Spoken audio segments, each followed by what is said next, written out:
When I turned 18, my dad suddenly came into wealth, and I thought it was because of his company, but it was as a result of my trust fund. And now, I don't know how wealthy he was, but he had a suite at Ericsson Stadium, which is now Bank of America Stadium, for the Carolina Panthers, and club seats in Ric Flair's section. And he, which is where I sat. I didn't like to go in the suite, but I would. I'd go at halftime, get my shrimp, get my free beer, but it's not really what my crowd. But I've been around wealth ever since I've been an adult. My entire adult life, 30 years, I've been around wealth.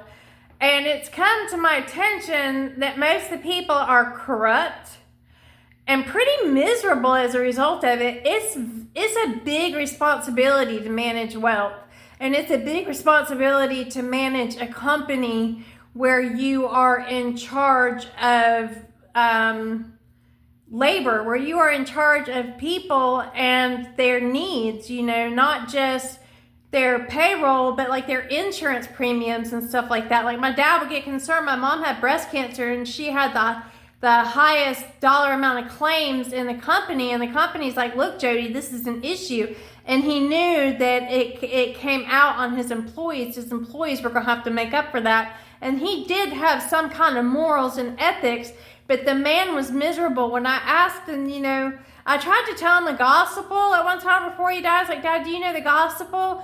And he said, isn't that Matthew, Mark, Luke, and John? And I said, no, it's, Jesus died for your sins. He died on the cross for your sins.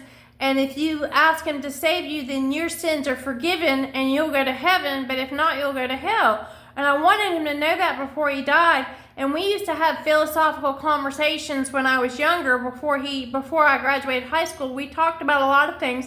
My dad was very sensitive to my emotions and to my tender little heart, and to my philosophical nature. We had a lot of good conversations. And I said, Dad, do you believe in God? Because I was kind of struggling with it, and he said, well, he was by the refrigerator, he pulled the broom out. He said, you see this broom? He said, I'm agnostic. He said, this broom could be God, but I do believe in a higher power. And, that was pretty benign at the time. But when I asked him later, when I was 49, if he believed in God, he said, if there's a God, it doesn't give a shit about any of us. And so he became very cynical. And then he lived his life that way, like he was that God. Like, I don't give a shit about other people. And that's my experience with wealth. And that's why wealth doesn't impress me at all. Because it's a lot of trouble. It's a lot of responsibility. And it will twist your soul if you let it. And I watched it do it to my dad.